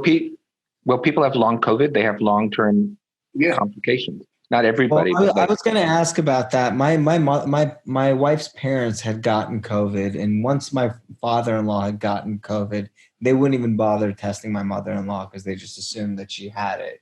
And this was early on as well. And, they're experiencing things like hair loss. And I was wondering if you've seen studies about the long-term, not to scare Ivan or anything, but the long-term effects of what we're seeing with the virus. Has there been anything coming out besides the hair loss? Look, it's not everybody's going to get it, but long-term lung damage can happen. There's neurological stuff, brain stuff, all this stuff happens. Heart too, right? Heart stuff too. So the idea that it's just the flu doesn't do that stuff. Some people have mild cases. Some people may not even know they have it. That's the big thing. 30 to 30, 40, 50% be walking around fine and have it, right? And then there'll be a small proportion of people who get deathly ill and die. And then there's going to be people who recover but have long-term consequences. And, this is what makes it such a nasty disease. Do you think there was an impact from Trump dismantling our early global early warning system? Did that impact our handling of the pandemic, and would it have helped if that was in place? Or so, if you're going to stop this, you got to know where it is and who has it, right? And if we can test widely throughout the community, we'll know where the pockets of it are. And then we do what Ivan did. We say, stay home, go to a separate room in your house and stay home. If you're very sick, you call an ambulance and somebody can come get you. But if we know where it's like, I'm in Connecticut. We have very low rates. They're starting to go up. But the idea is they heard that there were a bunch of cases in Danbury up the road from me in New Haven. They sent a team out there to test everybody, to contact trace, and they're trying to sort of figure out who has it, get them tested. Who did they talk to? Who did they see over the past 14 days? Test them, see who, so that's the whole idea about disease control. You got to know where it is, who has it in order to stop it. Without these, if Ivan had to wait 2 weeks for a test, it's useless, right? I mean, he finally finds out that he has COVID, but, but he already assumed that he had it, right? Yeah, you were responsible, Ivan. You actually acted as if you had it. Well, I felt something in my body as well. Yeah, but you could have said, it's a cold, it's the flu. But a lot of people who need to get tested don't get tested. Yeah, that's a shame. That's a shame of it. It's really bad. So you think instead of the lockdowns, if everybody in the country just got tested, if you were positive, you stayed home? Because this lockdown has become so prolonged, and it's not even a real lockdown. If we had just done it for real for 6 weeks and it had been done, but the way things are going right now, with it just being a half measure, do you think our medical and our medical society can take another year of this half-assed lockdown, or is it going to be detrimental to people's lives and livelihoods if we keep going, halfway. Well, look, I just saw an article in the paper today. China's economy is booming, right? China's economy is booming. The point is, if we had done this right from the start, we would not be having this conversation right now. The president, not to get on his case, but he has consistently never done the right thing. He even has people telling him, let people get infected, they'll get herd immunity, blah, blah, blah, blah, blah. The point is that it's not just a pandemic you have to worry about. It's about kids not getting immunizations, kids not going to school. The point is, we need to figure out how to deal with the pandemic and all the other things around it. But that means we're going to have to sort of figure it out. And it's also, everybody seems like they're treating this like it's a 2-week interruption. This is, none of us are old enough to have lived through World War I or World War II, this is like a world historical event, right? And the idea that it's Friday, I got to go back to work. The point is that this is going to be, there's going to be a before COVID and an after COVID point in our lives. Yeah, wow. Music is going to be different. Healthcare is going to be different. Schools and universities are going to be different. Our lives are going to be different. And we're going to have to figure out how to adapt. And we don't want to throw people overboard, right? It's you want to make sure that you keep people healthy and alive, whether they have COVID or they have cancer or whatever. Everybody needs to get their healthcare. Everybody needs to get their education. So we're going to have to figure out how to adapt. And it means we got to have better leadership to tell us how do we do this in the safest, most efficient way possible, rather than crazy person, The CDC, Center for Disease Control, and the World Health Organization have also been learning as they go, and they have not been perfect. I think you'd probably agree. But I did just hear that Trump announced that you have to give 1 year's notice, but that he told the World Health Organization that the United States is going to leave. No longer contribute to the World Health Organization. Do you think that they are at such fault for the way that they've been, or? Hey, Gregg, doctor, sir. Before you get into your expertise, your expert side of this, answering this question from the knowledge that you have, I just want to say how funny and stupid that. It's just like anything else that can destroy you. These things don't discriminate. That's what just blows my mind. Just because if drug addiction and things of that nature, they don't care who you are. They don't care where you go to school. They don't care where you come from, how much money you got, who you vote for. They do that. Those things don't care. So it's not a black thing, a white thing, yellow, brown. It's none of these. If it gets in your body, it will take your behind out possibly. They don't care. And that, to me, is the best. How can you tackle something like this in such a divisive way? That's, to me, is what's pathetic about how we're handling it. Everybody can get sick. Anybody can. So just because I'm gonna leave it there. So it's not rocket science. China, New Zealand, it's the virus does discriminate. If you're in a predominantly African American county, right. Okay, yeah. Okay, thank you for the circumstances. It's the circumstances. Yeah. So African Americans and Latinos have been harder hit by COVID, but now look where COVID's going. North Dakota, South Dakota, Wisconsin. Yeah. It's going to the rural white areas. So in the end, it's going all over the country. And leaving the World Health Organization, stupid.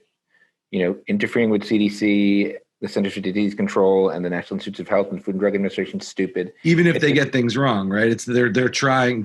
You're cutting off your nose to spite your face in a way. Well, also.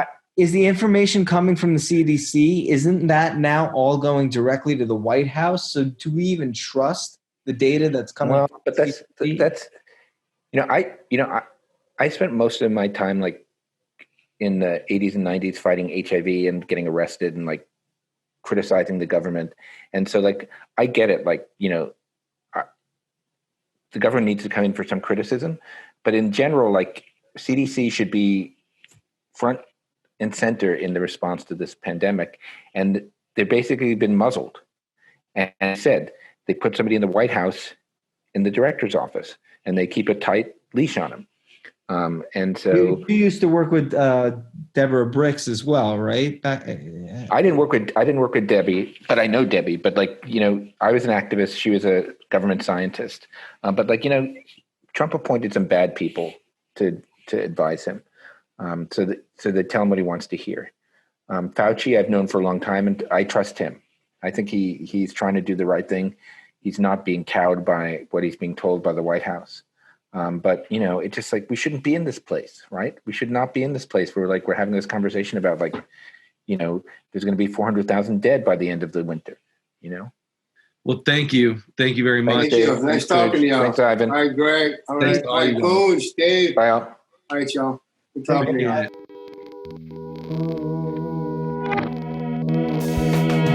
All right, everyone, that's a wrap for now. Thank you so much to everybody who has watched these last 6 episodes, to all of our guests.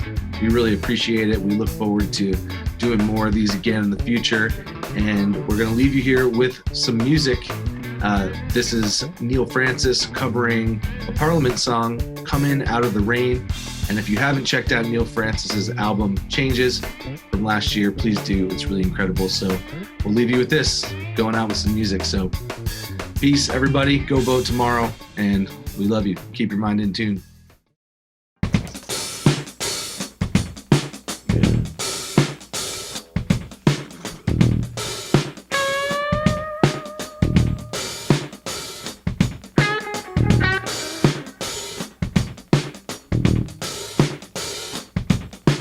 Happiness and peace, I get it more and more at my feet.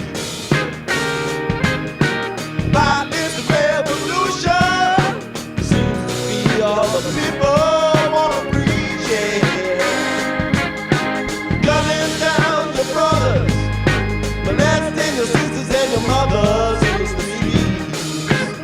Ooh, and the president's talking about change. No one's got sense enough to come in out of the rain. Hey, hey, hey, hey. When will the people start getting together, learning to live and love one another? Hey, hey, hey. When will the people stop fighting each other, learning to give and help one another? Hey, hey, hey.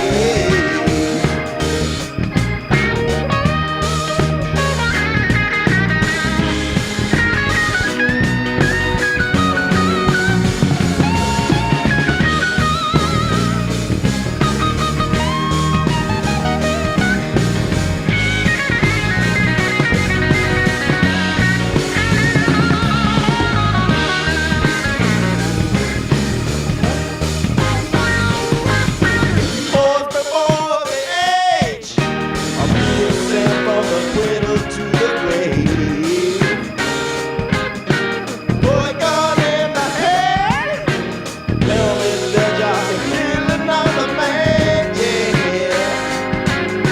Someone being fed to the mothers, making sweethearts get on the lovers. This is our land.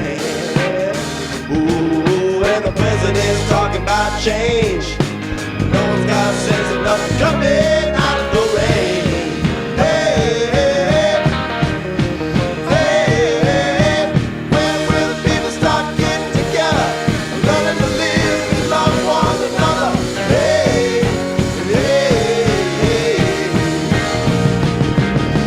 When will the people stop fighting each other, learning to give and help one another? Hey, hey, hey.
Oh.